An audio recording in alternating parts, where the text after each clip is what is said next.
Well, what a perfect guest for a perfect day. The hottest day of the year so far, and the guy in the hottest show in the West End right now. And I can say that because I saw it last night, and it really is. He's on to promote a show you can't buy a ticket for. It's hilarious.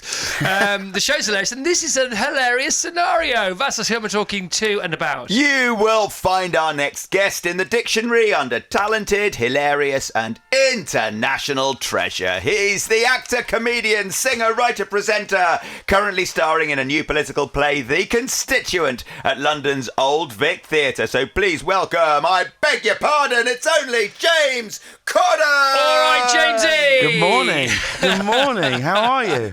Very well. I'm very happy to be here. Oh, no, it's not. It's been less than 12 hours. Less than 12 hours I saw you. Yeah, it was so nice to see you. Oh, my goodness me. All right, so tell everybody about this play, first of all, The Constituent, that they can't buy a ticket for. Well, I don't know if that's true. I think there might... I don't know if that's true. It's not... It's busy. It's definitely very busy. But there's... I don't... Yeah, I wouldn't want... I'd hate the theatre to think, no, we've got 5 tickets available next Thursday or whatever, and no one there, and then be sat there empty. But I don't... Yes, I appreciate we're going to talk about a load of what stuff. You're saying. Yes. Let's just get the headlines out for the play. It's a brilliant play. It's called The Constituent.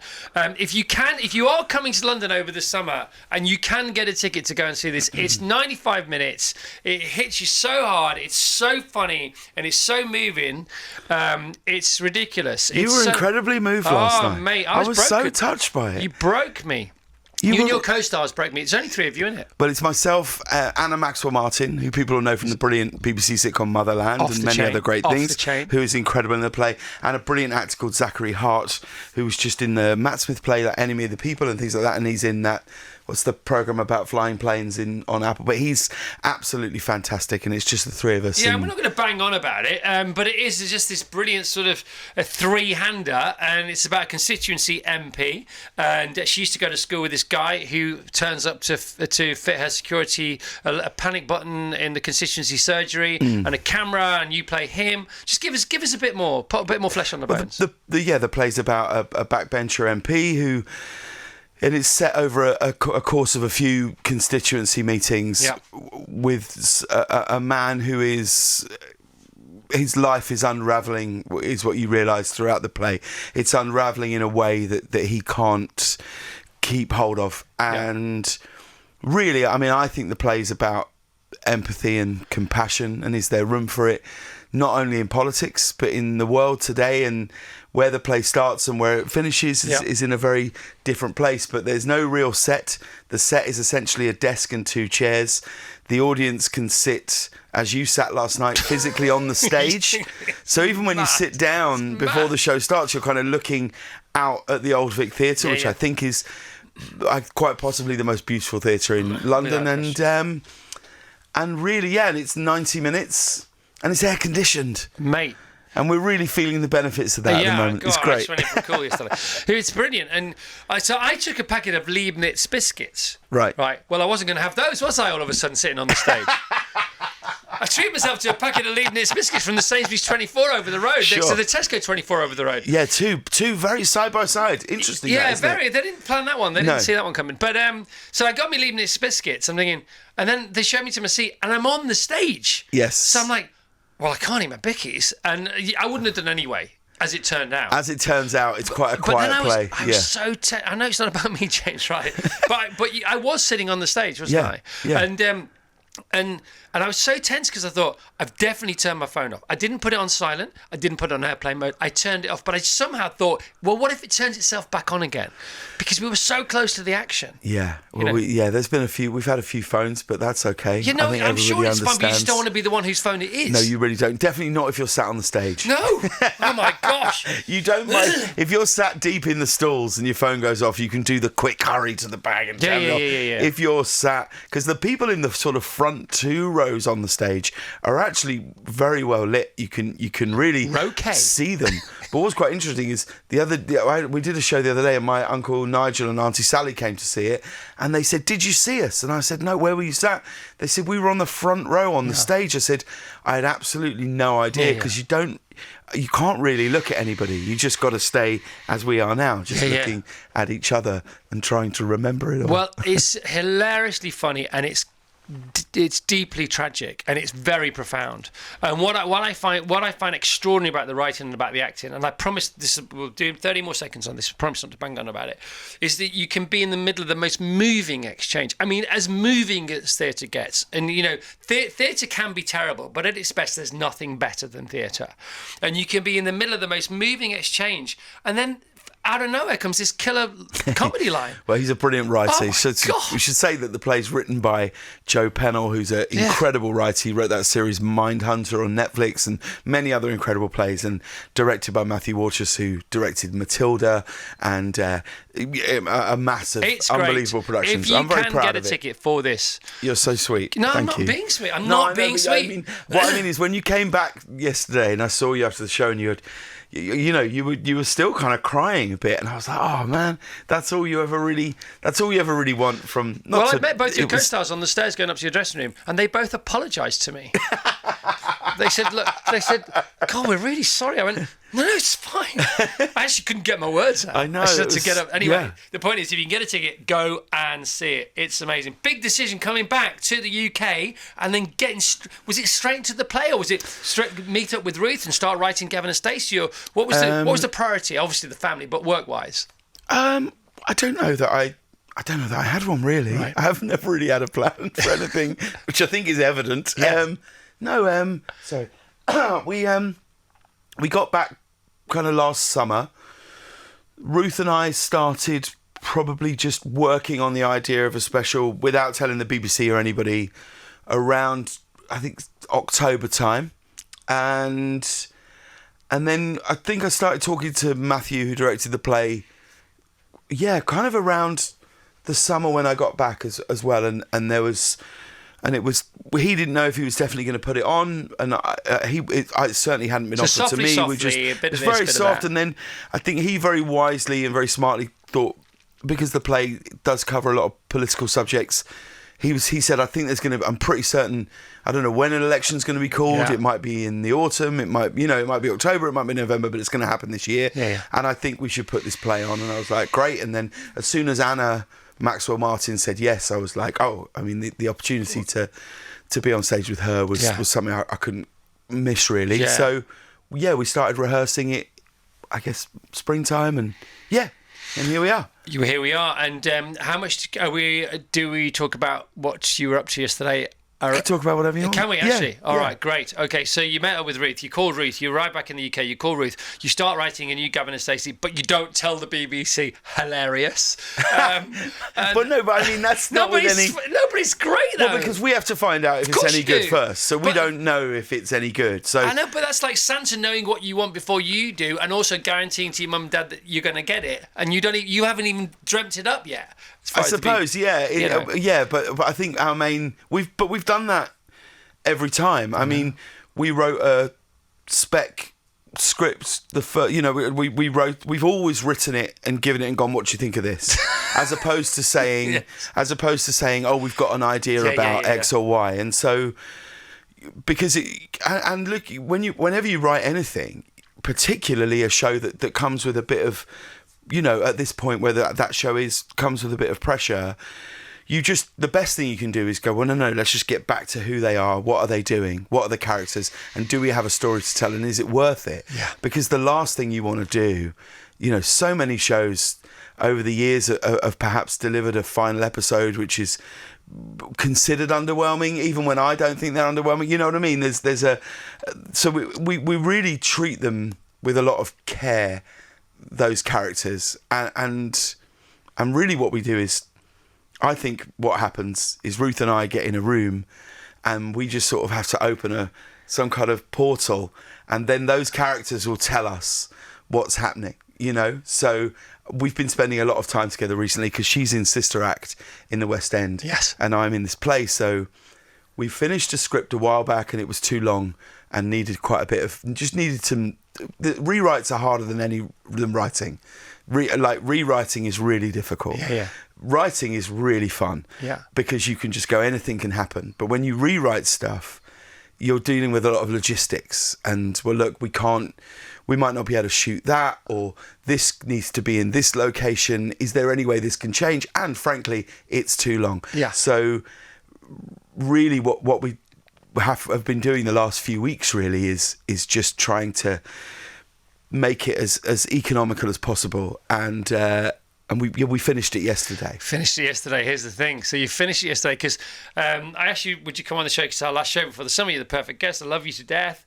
And you said, well, I really want to come on the show, but Ruth and I, we're in rewrites. Yeah. And if we can get them done by Friday... we weren't an incentive, were we, by any chance? always an incentive. And I saw you last night. You said, "We've done it." And then so I had to go for a walk last night after your play to just take ownership of myself again, and for like a mile and a half. And because the play finishes at 9:05, you went off to see your family. Well, it was my niece Ellen's 18th birthday yesterday. Happy birthday, my Ellen. mum and dad, my sisters, their partners, my nephew Joel, they all went to see Ruth in Sister Act last night for her 18th birthday. They chose not to see my play because they wanted something that was perhaps a bit more uplifting. So I then went to meet them in Ruth's dressing room. Right. And we had a glass of champagne. And then they had to get the train, and Ruth and I walked back to her place, and we just sat and we had a drink, and we actually sent the cast a photo on our little chat group saying we've finished our shows and we finished the rewrites, and a script will be winding its way to you. Night. It'll be going. I guess they'll get the script. In the next few days. But I mean, that's one of those golden moments, isn't it? And you and I have been blessed with far too many for our own good, and far many more than I deserve, anyway. But what a moment! So you finish your play at 9:05 to a packed house and a standing ovation. And then you go and see Ruth, who's smashing it with Beverly Knight and all the people in Sister Act, who are just having the best time. That's the hottest musical in the West End at the moment. She's starring in that. You've just finished. Your niece is celebrating her 18th birthday backstage with Ruth. You go and see Ruth. You've done your job. You've done your heavy lifting. You've written the script. And then you go for a quiet glass of something afterwards. And you chink glass and you say, didn't we do well? I know you wouldn't say that, but what a moment that is.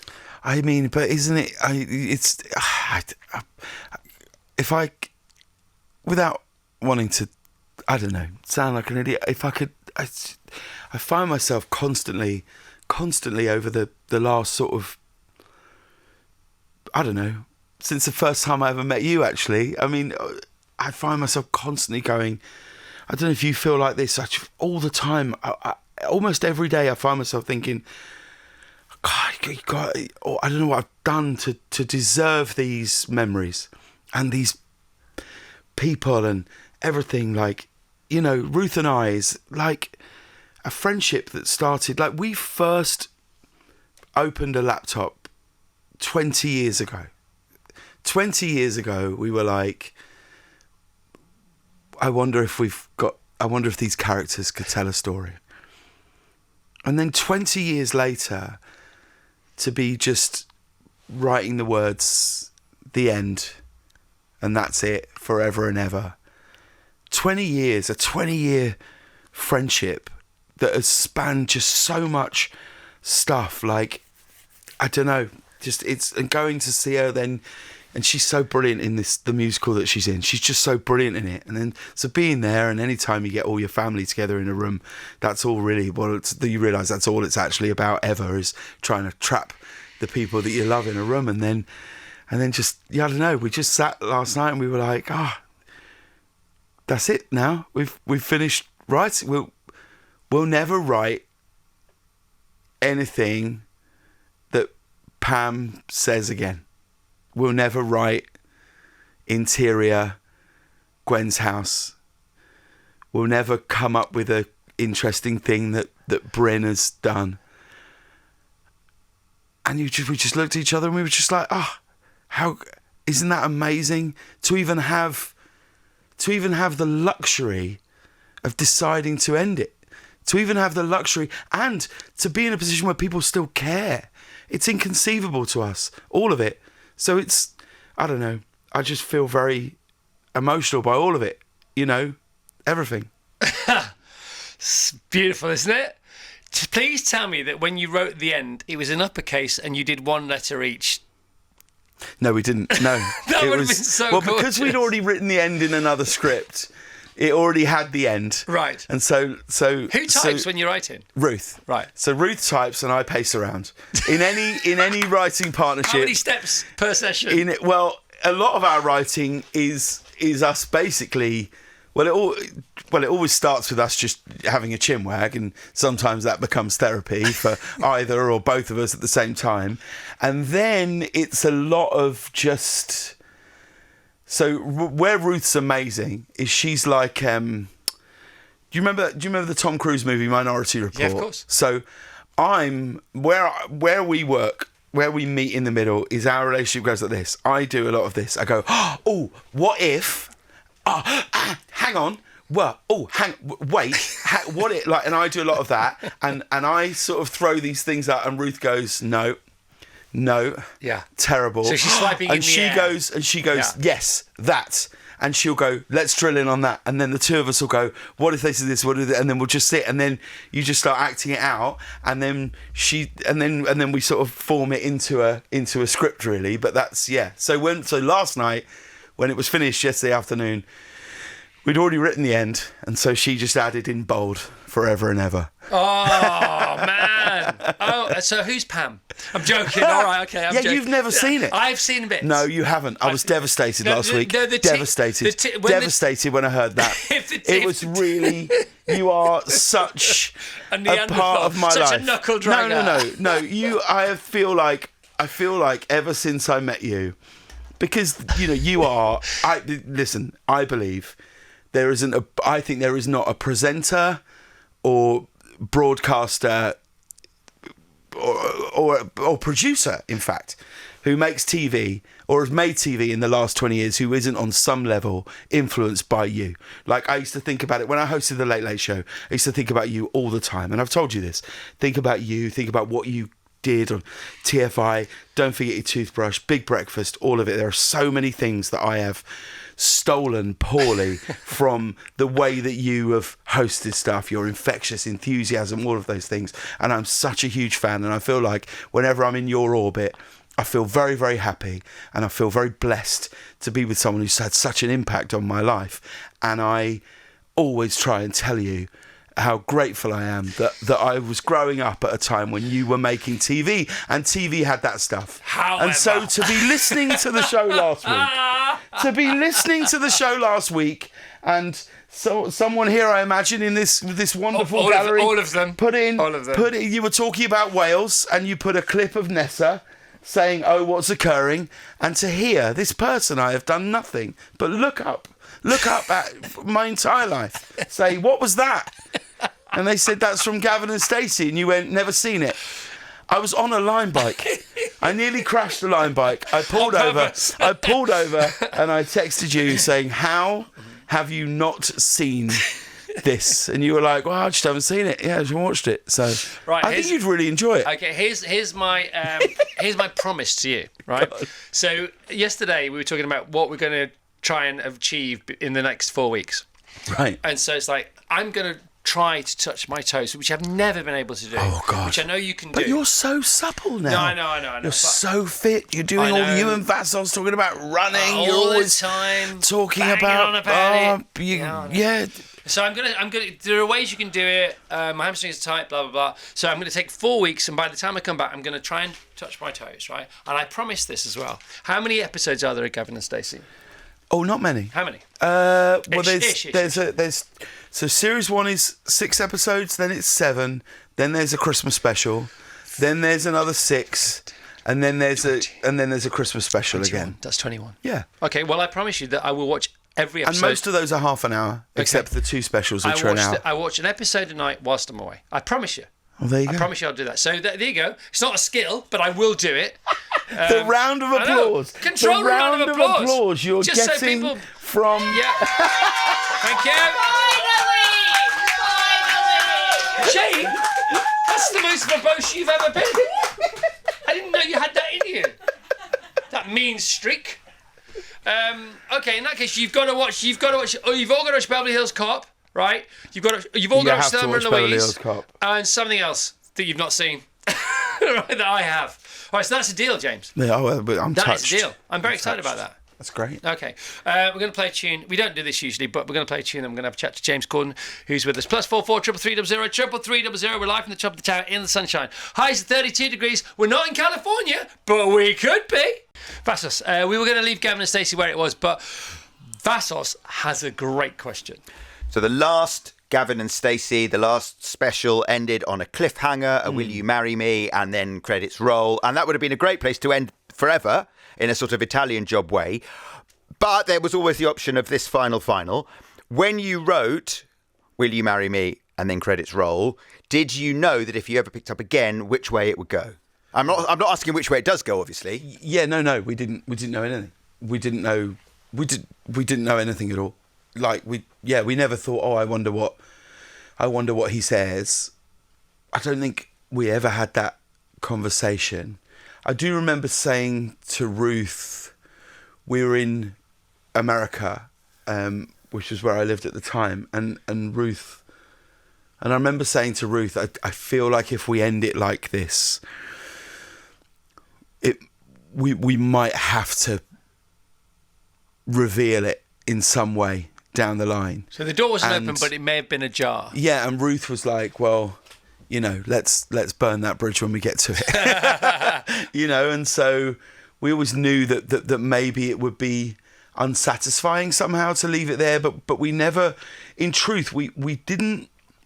We'd had a couple of chats because throughout all of it, we've always gone, I heard this today, or my friend sent me this as a funny thing that Bryn might say, or we talk all the time, and we always have, but rarely about the show. And then it was only kind of last summer actually that it was like, look, I think if we're gonna do this, it was 10 years between the end of the series and that special, and then this will be 5 years from the last special to this, and that felt like probably the right time to wrap it up. One last ride into the sunset. So you got into the room the first time where you do the pacing and Ruth does the typing, and the first thing you had to decide was what Smithy says. Well, no, it was Bryn's funeral was the first thing we needed to write, that was the thing. See, Chris doesn't know who Bryn is, but I know who Bryn is because I'm joking. There isn't. Well, there might be. I don't know. I don't know who Bryn is because I've met him. You've met Rob? No, I've met Bryn. You've met Bryn? Yeah, because Bryn came to Carfest to sing a song with James Blunt. Oh, right, okay. Actually, right. So Rob came as Bryn. No, Bryn came. Hang on, I'm confused now. Uncle Bryn. Okay, came. Rob Brydon was at the festival, but I didn't. I was see. somewhere Yes, else. now I understand. Okay, yes. Uncle Bryn came on, and he sung with James Blunt. And then Nessa came on. Right. Yes, Yeah. I remember this. Yeah. Yes, I remember Ruth telling me about I'm this. the only person in the world who's met Nessa and Bryn, but haven't seen them on the telly. Yeah. So I've met them in real life. Does that get me out of having seen? Because Smithy's only ever met them on the show. Correct. I've met them in real life. You're absolutely right, actually. Yeah. You're completely right. So I know You're many ways. completely right. Yeah. The first time you alluded to it again then, the first time you said about 20 years ago, the first time you opened the laptop, whose laptop was it? What kind of laptop was it? Where was it? What day was it? What happened? Well, we talked about writing this particular idea for a while because we were both in an ITV show called Fat Friends at the time. Neither of us know why we were cast in that show, and I had been to I had a girl, my ex-girlfriend had family in Barry Island, and I'd been that weekend I went to a wedding in Barry Island, and it was one of those weddings that starts kind of midday and goes right through till midnight, and it was two families. It was a family from outside of Wales, not from Essex, a family from outside of Wales and a family from Barry, and I didn't know that many people at this wedding. I was going as my girlfriend's plus one, so I really watched this day kind of unfold in front of me, and it was in a hall where it had like a partition in the middle, and then so everyone sat at tables, and then you sort of go into a bar area and they take the tables out, and then that becomes a dance floor. And so I remember standing on my own, watching, and because of the way the partitions were, it actually looked like a proscenium arch. It looked like a frame, like a show, like a theatre show. And I was like, wow, I was like, all life is here. All life is here. The stories, these people coming together, people meeting, spending a very long day together, drinking, celebrating, crying, laughing. And I said to Ruth, I don't know if I've ever seen an actual wedding on TV before. Normally weddings, something really big happens. So then we started talking about going, well, maybe we could write a show about a wedding where nothing happens. It's just, and yet everything happens, because we say nothing happens, but people are falling in love, people are making declarations about their love, and isn't that more interesting than anything? I think so. And so we wrote a treatment called It's My Day, and it was all about this. And I had a mate called Gavin who had met his wife through at work. She worked in sales and he worked in purchasing or whatever. And so they used to speak on the phone every week or whatever. And I can remember I used to go to West Ham with him, and he used to say to me like, "Oh man, this girl, I don't know, we're only meant to be on the phone for a couple of minutes, but we've just started talking, and this is pre-internet. She couldn't Google him, he couldn't look her up on Facebook, none of those things. It was completely pure. They didn't know what each other looked like, and they met up, and then later they got married. And we were like, oh, well, that's quite interesting, because that would bring two worlds together who wouldn't know each other. So we wrote this treatment, and it was a one-off special called It's My Day. And we wrote the treatment, and at the very last moment, and my God, would the trajectory of my life have changed if Ruth hadn't said, so we'd written this backstory of how they met and their two friends and all these things. And Ruth said, do you think we should put the backstory in the treatment? And this wasn't emailed, this was like in an envelope, sent to, anyone who'd read it, And I was like, yeah, why not? And so at the very last moment, Ruth went, okay, and just slid it in the envelope, and we sent it. And we sent it to ITV, and ITV passed because they were looking for a show that was for the whole family, and this felt about too young and youthful, which is strange now because the show feels so about a family. But at that point, it really was just about these two. And there was a brilliant man called Stuart Murphy who was at BBC Three. And we've reread this email so many times because we've looked at the treatment and we're like, this is not very good. This is not very good. He wrote us an email.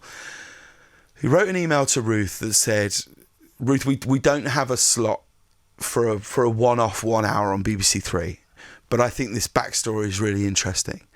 And would you ever consider writing the backstory of as the show? And I would urge you to do this.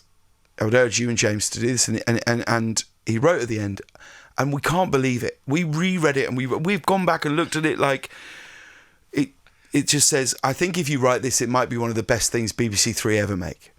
And we don't know what he saw in it or what could have given him that even thought. And so we did. And that was it really. So in terms of actually writing it, we've written all over the world. It's nuts. We wrote episode 1. We wrote in 2 locations, one in a hotel because we were both going on Richard and Judy. So we wrote a bit. We started in a hotel there, and then we had to finish it because Ruth was in Little Britain at the time, and so we had to finish episode 1 before she went on this. She was joining Matt and David on a tour. And I was in this play called The History Boys, so we actually wrote the majority of episode 1 in one 14-hour session in a hotel in Shepherd's Bush, and then we used to write 3 days in Ruth's house in Cardiff, or 2.5 days in Ruth's house, and then I'd drive back, and she'd come up the next morning, and we'd do 2 days in my flat, which is above a Chinese restaurant in Buckinghamshire, and that's we really did that for quite a few months, and then we finished writing the show, series 1, in New York. I remember we got the show. The show was green lit, as in it's happening. They're saying we're going to make it.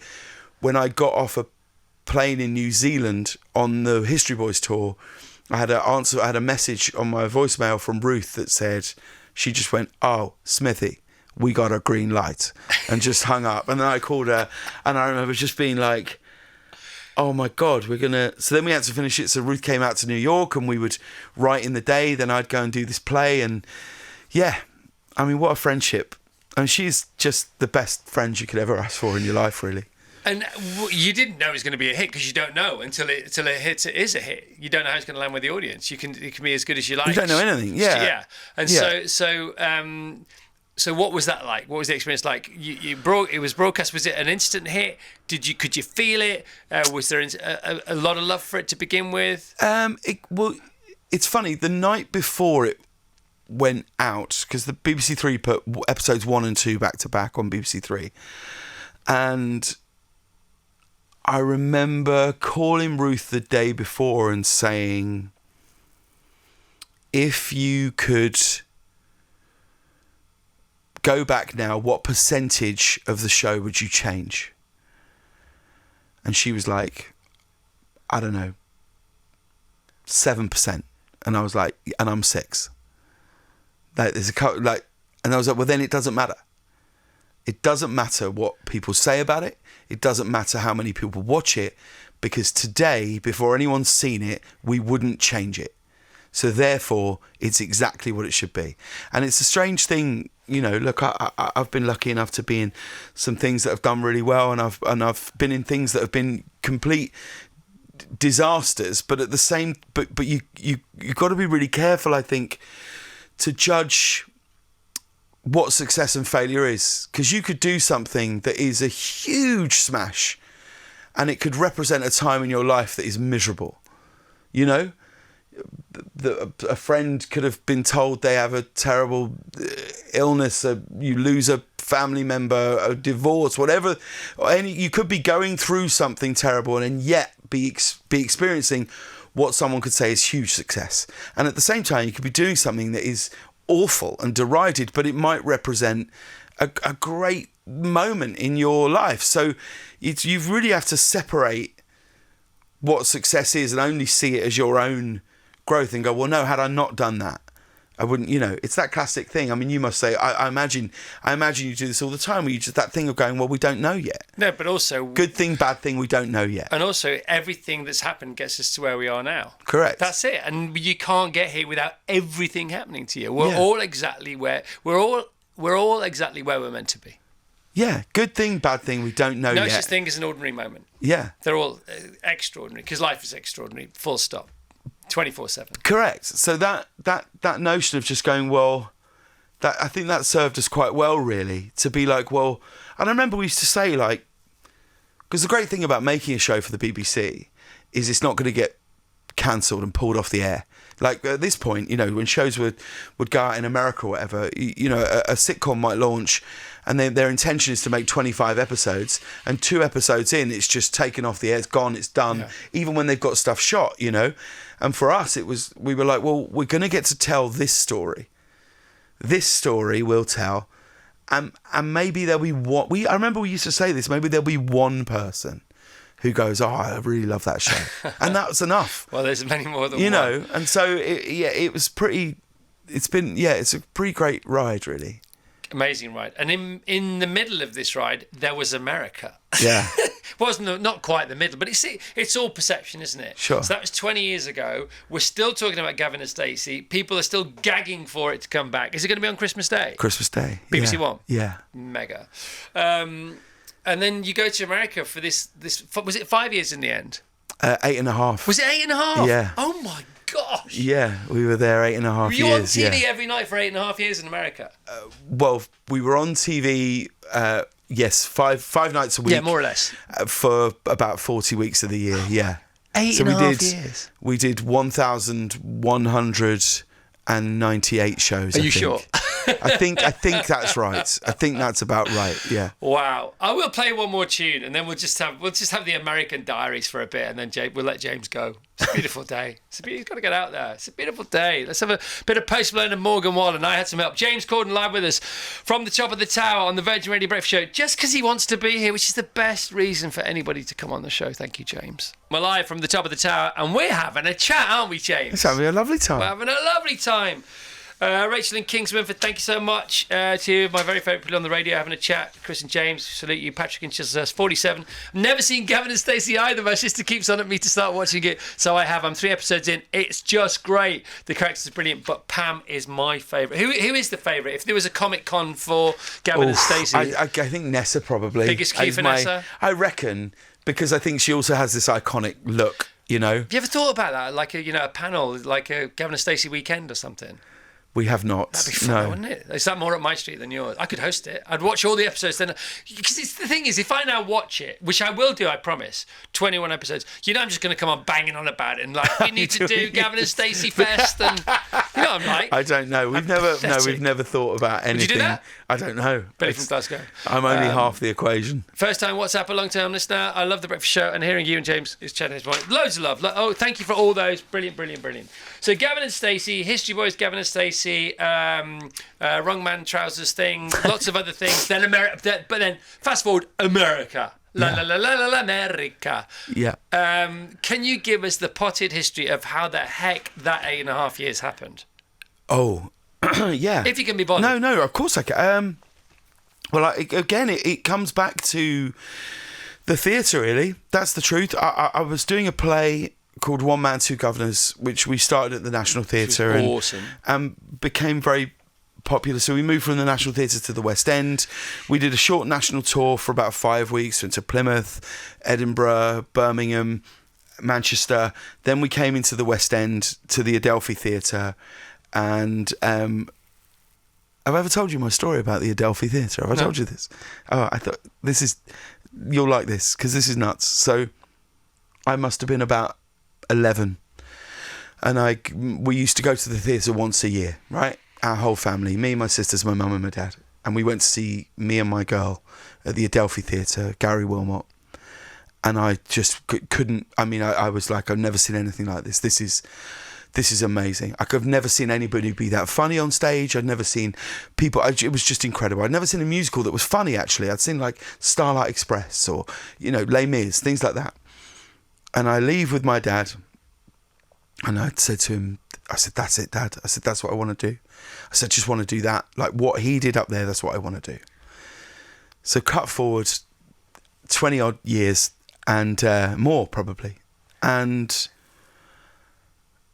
the show moves to the Adelphia Theatre. And by this point, it had been reviewed very well. So yes, we were having an opening night, but we already knew that the show had, there was a reason we were moving to the West End from the National Theatre. And my mum and dad are coming to the show, and I'd forgotten all about this, forgotten all about it. And my dad calls and he says, "Look, we're on our way in.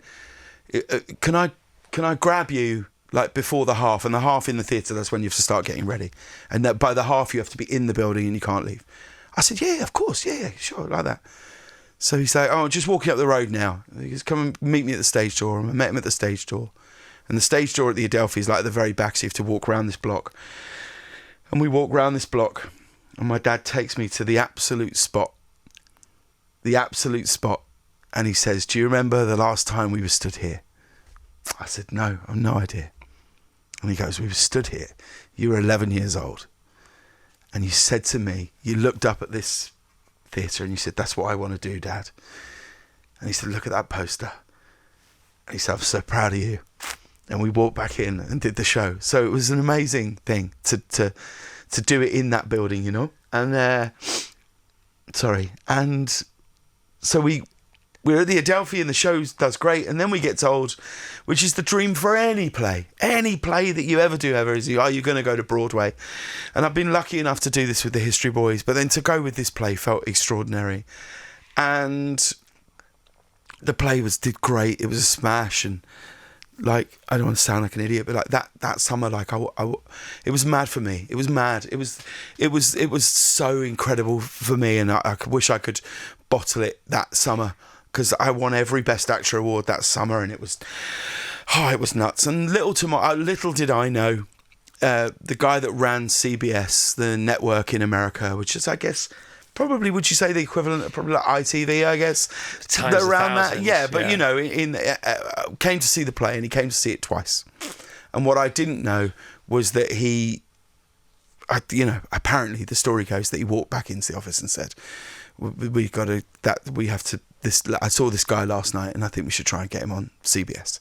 So I had no idea about this. So when the play finished, I'd come up with a new idea that I was vaguely working on for a TV show. I thought, well, why don't I go and pitch this show in America? So I pitched the show in America, and a few people said they'd like to make it, and CBS, or buy a script, not necessarily make the show, but make a commitment to a script. And CBS made the biggest commitment financially, but I decided to write this show for HBO. It just seemed like it was a better fit, and they were apparently very, very upset by this news, because they had offered a lot more money. So I was in New York. They're not used to be. Well, so they were like, but we've offered more money. I don't understand. Yes. So anyway, I was in New York, and so I go to see Les and a wonderful lady who was the president of the network at the time, called Nina Tassler. And I go and I basically say to them, look, and they were like, we don't understand. I said, look, I've done you a great favour here. I said, let me tell you how this would play out. I'd write a show that you wouldn't want on your network. You would have overpaid for it, so you would want me to change it. I would get annoyed at you for wanting me to change it. You would get annoyed at me for not making subsequent changes. You wouldn't make the show. You'd have burnt all that money. You'll go, well, forget that guy. We'll never work with him again. And I'll walk out, and we'll never work together. I said, I promise you, the show I want to make, you will never, ever make. And literally 2 days before this, Stephen Colbert, who took over from David Letterman, had just been announced as filling David Letterman's shoes. And the way it works in America, you have a late night show at 11:30 and what's a late show at 12:30. Every night. Every night.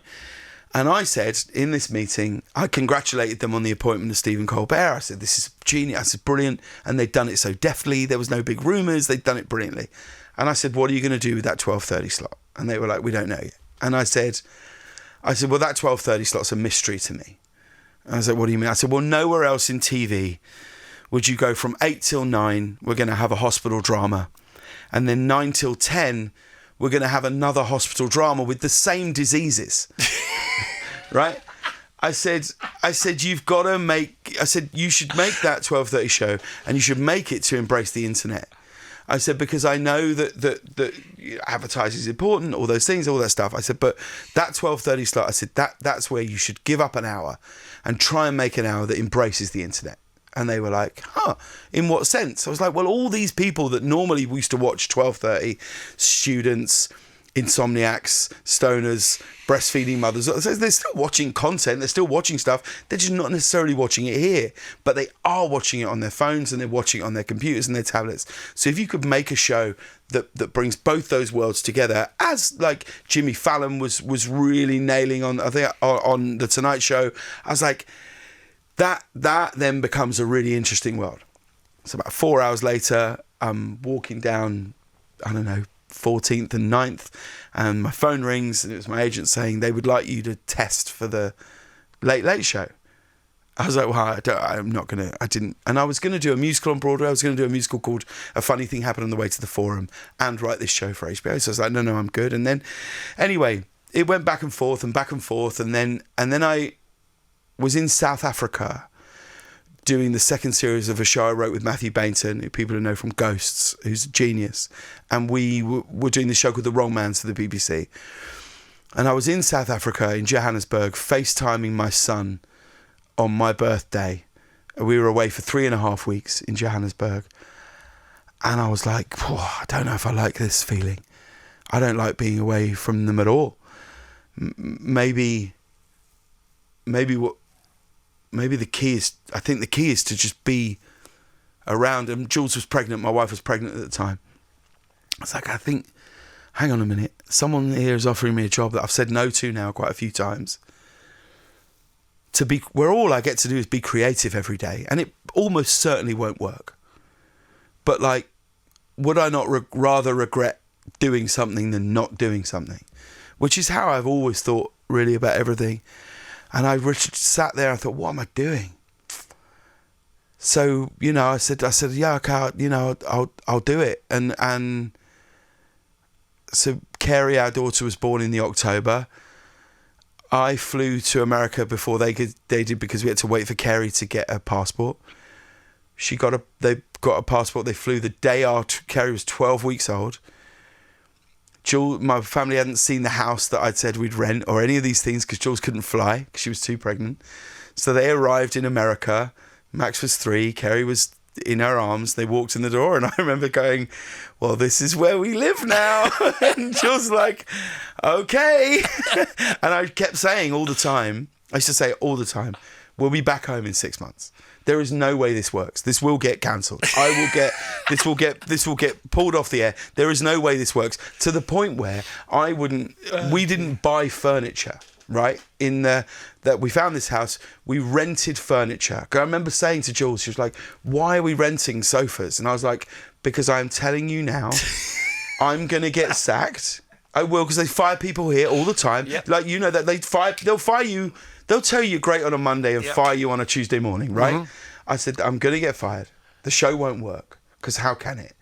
And when it doesn't work, we're going to want to get home as soon as possible. And the last thing we're going to want to think about is how do we get rid of this sofa? Like, it's going to be bad enough as it is, right? So this way, we just call this company, we end the monthly lease on all of that beds.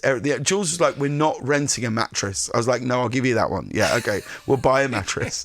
And then like about 6 months in, I was like, oh no, I think we can buy a sofa, because I think we're probably going to, it feels like it's working and we're going to be here a minute, you know? And 8.5 years later, wow! And then you decided to give it up, and all the guests in between. I'd love to talk to you all day. Do talk as long as you want. Oh gosh, give us the top three memories from being in America, from the show. Five in 5 minutes if you can. Oh man, going to Liverpool with Paul McCartney was an extraordinary day that I'll never forget ever. That was, if you haven't seen that, you got to see that was nuts. That was a time where I think you might be like this, where you only really enjoy things retrospectively. Yeah. You look back and go, oh, that was fun, but at the time you were kind of that day I was like, oh no, this is fun. This is a pinch yourself. Driving down Penny Lane with Paul McCartney, going into all those things, ending with that concert. It was amazing. So that was incredible. Jumping out of an airplane with Tom Cruise. Yeah. Or the fighter jets for Tom Cruise, or recreating, you know, Tom Cruise and his the film Tom Cruise history. commute. Yeah, it was nuts. Yeah. That was incredible, you know. Like, that was really, really, really special. And which was the first thing that you did, the first skit, the first sketch, the first crosswalk musical or whatever that hit on the internet? Which was the first one that blew Well, actually, up? it was probably the first show, actually, because we did this thing with Tom Hanks where we recreated Tom Hanks's film career in 7 minutes. And then that became a thing, didn't it? And that became a thing. And that really landed. And then the next day we put out the Carpool Karaoke with Mariah Carey. And then the day after that, I can't remember what went out on the third show. And then a week later, we did a thing where we just turned up at someone's house and did an entire show from this person's house. Yeah, and they didn't know. That was and fun, so man. That's the thing that I probably missed the most. You hit the ground running. You hit it so hard. We had to. We didn't have, you know, we didn't have the benefit of time. Yeah. And we didn't have like an audience, and we hadn't come off Saturday Night Live or The Daily Show or anything. We knew we had to sort of come out the blocks fast. And I was very lucky that I got to take my best friend with me, who's a guy called Ben Winston, who's still there. He's still there, and he's running, basically running America now. Sofa, he's bought all the sofas. Yeah, he now produces the Grammys and produces countless shows. He's got a very nice office. He's got a very nice office, and only your office probably beats him for a view. We need to send him a picture of this. Yeah, we should. Just to he'll shut him up. Well, he's here right now, so he'll be even more annoyed. What about driving the Range Rover into the White House? Yeah, that was pretty nuts. Yeah. Yeah, What was that with like? Michelle Obama. Yeah. That was incredible. Yeah, I mean, what was the most... That was actually a real moment, that one, because that was one of the first... Because basically, Michelle Obama's people called us and said... which we were all like... I remember the day we were all going... Hello. I don't understand, because they'd made a song... Yeah. A new song that they wanted to get out there, and we were like, hang on, I don't understand. And they were like, is there any way that you... We were like, yes, yes. Yeah. So when we did that with her, we played dodgeball with Michelle Obama and a crazy group of people. I was lucky enough to spend like...